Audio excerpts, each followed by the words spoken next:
আমার মা আপনাদের দায়িত্ব পালন করেছে, সেই জন্যই না আপনার ছেলে আমাকে আর আমার মাকে এত ভালোবাসে।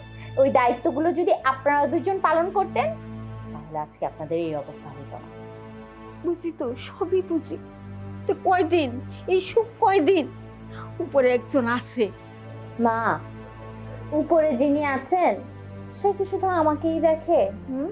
সে তো দুনিয়ার সবাইকে দেখে, সে কি আপনাকে দেখে না?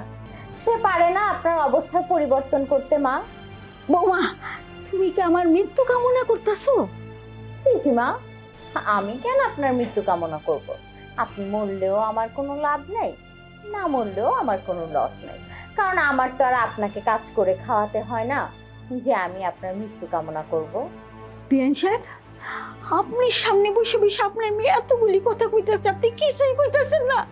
শোনেন বিয়ান, আপনার ছেলেই তো আপনার দুই চোখে দেখতে পারে না, আর আমার মেয়ে আপনারে কিভাবে দেখতে পারবো? জন্ম দিয়েছেন তারপরও পছন্দ করেন আপনারে। আমারে আমারে